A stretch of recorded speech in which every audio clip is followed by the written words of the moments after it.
మనిషిలోని అన్ని గుణాల్లోకి దానగుణం అత్యంత గొప్పది.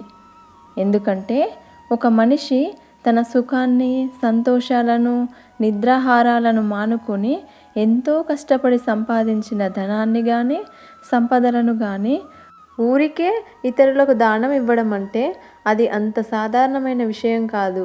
మంచి మనసు, నిస్వార్థ భావం కలిగిన వ్యక్తి మాత్రమే అలా దానం చేయగలడు. అందుకే దానం అంతటి విశిష్టతను సంతరించుకుంది.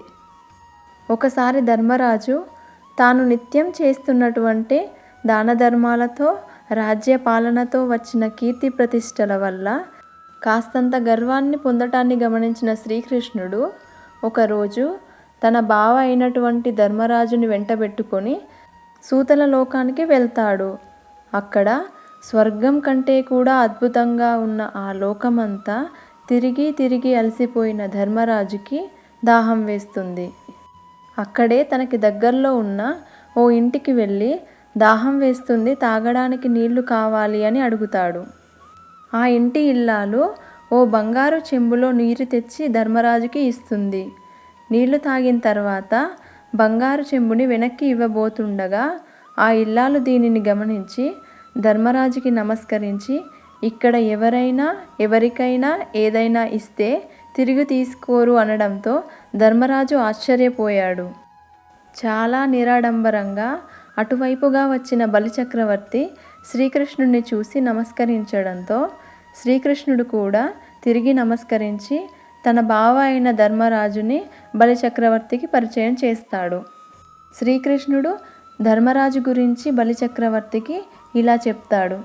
ధర్మరాజు తన రాజ్యంలో ప్రతిరోజు కొన్ని వేల మందికి దాన ధర్మాలు, అన్నదానాలు చేస్తుంటాడని అనడంతో బలిచక్రవర్తి తన 2 చెవులను మూసుకుని శ్రీకృష్ణుడితో, ధర్మరాజు తన రాజ్యంలోని అంతమందికి ఉపాధి లేకుండా చేసి ఉచితంగా ఇచ్చే వాటిపైన ఆధారపడేలాగా చేస్తున్న ఇతనేం రాజు అని అంటాడు.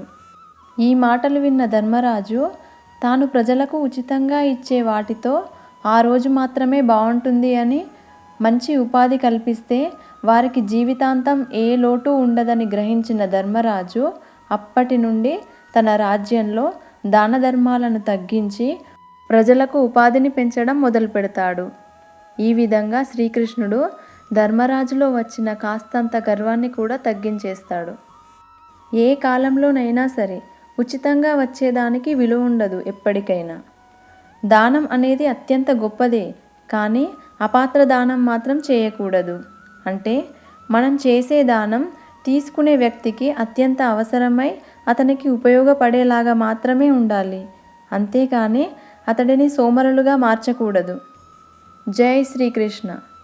ఈ వీడియో మీకు నచ్చినట్లయితే లైక్ చేయండి.